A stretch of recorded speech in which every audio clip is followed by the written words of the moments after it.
Vigilant Liberty Radio News from Independent Journal Review for January 22nd. To address the issue of cyberbullying, the state of Illinois passed a law last year giving schools the right to demand social media account passwords from students from kindergarten through college. The law went into effect January 1st, and schools were required to notify students and parents of the new policy. Several schools fulfilled this requirement with a letter sent home that explains the law and defines social networking. The letter emphasizes email passwords are not included in the law. Parents and students reacted strongly, with one parent saying it is not acceptable to hand over passwords and personal information to the school. Previous Illinois law allowed schools to demand passwords if a school code violation like cyberbullying took place during school hours. The new law allows this demand to be made of students and parents regardless of when or where the violation took place. The FBI and Justice Department have completed their investigation of the actions of Ferguson, Missouri police officer Darren Wilson and are recommending the officer not be indicted on federal civil rights charges. Wilson shot Michael Brown in August of 2014 and was not indicted by a Ferguson grand jury late last year. Neither the FBI nor the Justice Department found evidence that was not already revealed in state and local investigations. While Wilson has been cleared of any wrongdoing, he has resigned from the force, and the federal government is still investigating the Ferguson Police Department. The FDA has finalized an Obamacare-mandated rule requiring restaurants display calorie information on their menus. There, however, appear to be confusion over what the FDA defines as a menu. Lynn Liddell, Executive Vice President for Domino's Pizza, said the rule is unworkable in its current form. Liddell notes the rule broadly defines what a menu is and can refer to any writing used by a customer to make an order selection at the time the customer is viewing the writing. This could mean flyers, newspapers, or signs in windows could be classified as menus. Pizza makers are also trying to figure out how they will display the vast number of calorie combinations on their materials. Domino's Pizza has a potential 34 million ingredient combinations, and its competitor Pizza Hut has 2 billion possible ingredient combinations. Meanwhile, limited studies show similar rules enacted in Pennsylvania and New York appear to be ineffective when it comes to changing consumer ordering habits. The rule goes into effect in December of this year, and the FDA says it will issue guidelines on compliance before then. And a Florida man was arrested Tuesday after he tackled and restrained another man who was illegally carrying a concealed weapon in a Florida Walmart store. 62-year-old Clarence Daniels had just walked into a Walmart when he was tackled by Michael Foster. Surveillance video shows Foster restraining Daniels with the help of other customers who take away Daniels' holstered firearm while Foster calls 911. Foster was arrested when police arrived, and it was revealed Daniels had a concealed carry permit, something he yelled out while he was being restrained. Foster is being charged with 1 count of battery. This is Amy Curtis with your Vigilant Liberty Radio News from Independent Journal Review for January 22nd.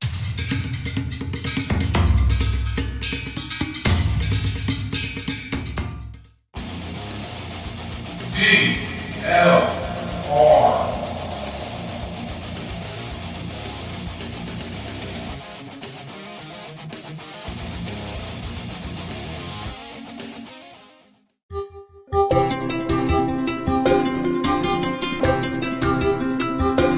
This show is produced by IJReview.com.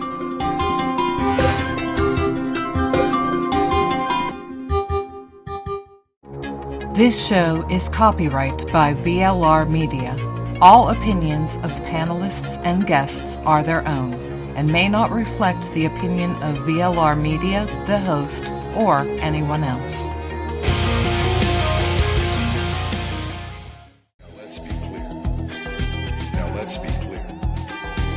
Let's be clear. There are no winners here. Now let's be clear. Now let's be clear. Now let's be clear. There are no winners here. Two minds are better than one. Time for the right mics with Mike Miller and Michael Hausum.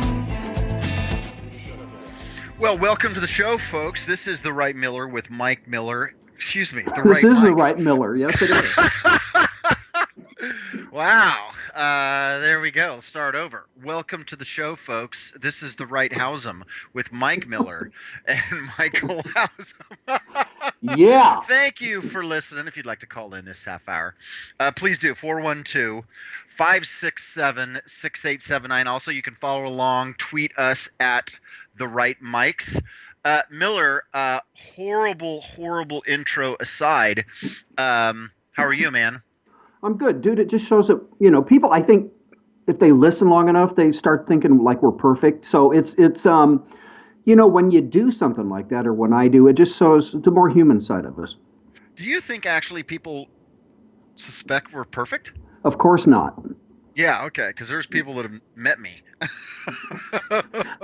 Moi as well. Yeah, exactly. So I got to tell you, man, the story that is really catching my eye first thing this morning, there are two aspects to it, and that is Ferguson. Have you been following along?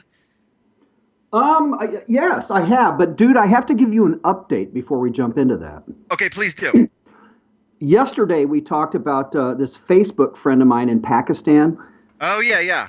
So he got on me, right, over the hilarious, the mock-up of the Lego thing about Muhammad. So I read his stuff to you yesterday. Right. Okay, so the final comment, if you recall, I mean, it's in broken English and everything, but it was a bunch of stuff about on and on and on. But his final comment was he didn't give a damn about anything else going on. He was just concerned that I insulted his prophet, right? So I didn't even respond to that. So 2 hours ago from him, I get an F you, a-hole, right? And then Wait, that was his message to you? Dude, I'm reading it. Yeah, of course okay. I'm paraphrasing, if you will. Yeah, got it. No. So I don't respond. Then you, Mike Millet, I think he missed the R. You are just a shit, okay? So then all I said was, wow, nice, man. And then I got another F you, okay? So he unfriends me, defriends me, whatever the hell you call it, which is great. But here's the scary part. It couldn't have been 2 minutes, I get this friend request from this Muslim who says he works for the Oklahoma City Thunder, but he lists his city of residence as Islamabad. So I scroll down this thing. Everything on there is written in, again, I always say this, Arabic, Farsi, whatever the hell, that squiggly line stuff is. Right. Well, if he's Pakistani, wouldn't that be Pashto? Well, I don't know that this guy is necessarily from Pakistan. So okay, gotcha. So anyway, okay, whatever. And then as I scroll down, I'm seeing pictures. Like there's pictures of little kids with guns, and it goes on and on. And obviously, I did not accept the friend request, but that was just kind of coincidental, wasn't it? Wow. Yeah. And, on the other hand, you've just taken one of our potential listeners out of circulation by your offensive comments. I just hope one of our potential listeners doesn't take me out of the conversation. Right? Yeah. All right. So let's go to Ferguson. But I just had to update you on that. If I do not show up tomorrow or any day in the near future, I think you'll know why. It's because the future does not belong to those that slander the Prophet of Islam. See, and apparently I have absolutely done that by posting this image. So right. Well, by extension, man, I'm the one that did the blog post about it. So, well, then you need to send him a friend request. Right. On the other hand, I've never claimed that the future belonged to me anyway. Well, that's true. So I don't. The fact that I slander the Prophet of Islam. By extension, therefore, that the future does not belong to me, I'm good with that.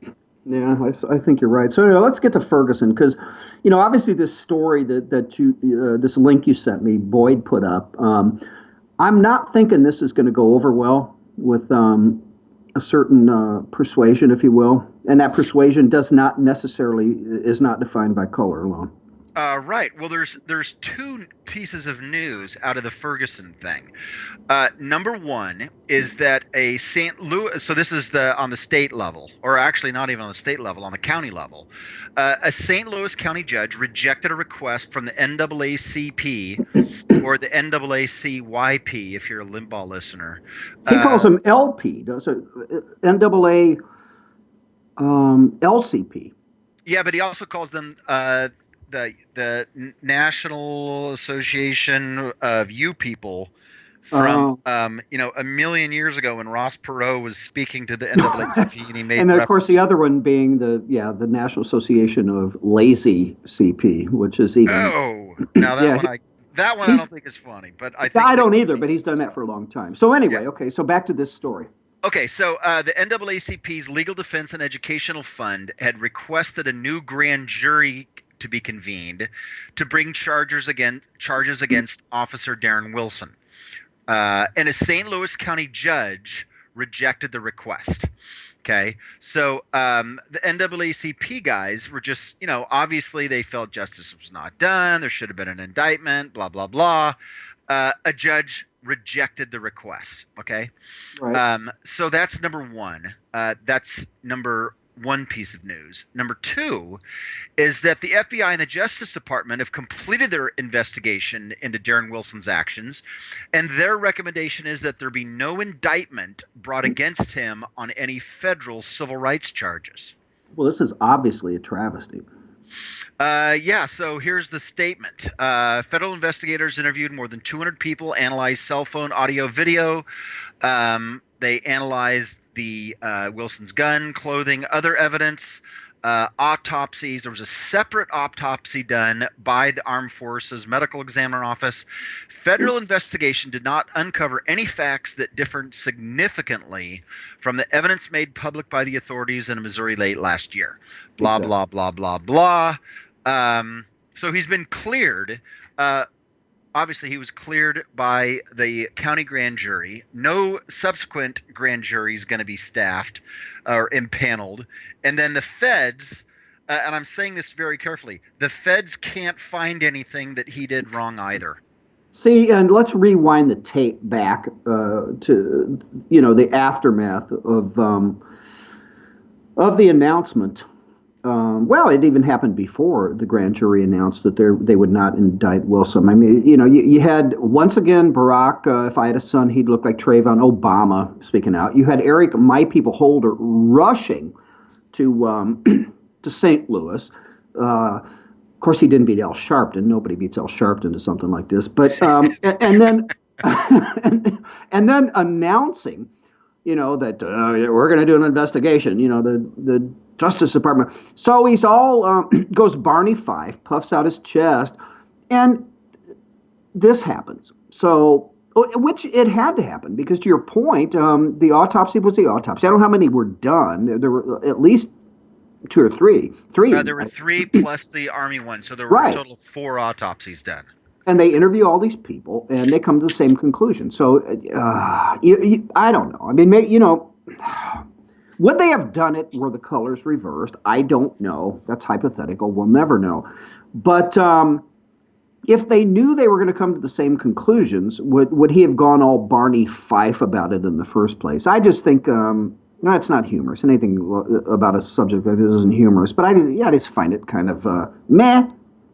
Well, my thought is that maybe not the spoken, but I believe that the unspoken marching orders were, there's definitely smoke, go find the fire, and go find fire. There is fire, go find fire. I mean, could you imagine?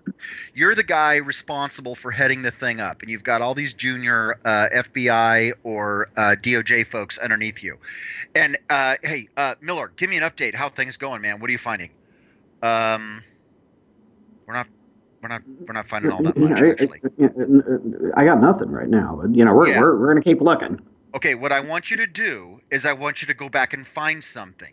Clock goes by 24 hours. Okay, Miller, now, what do you got, man?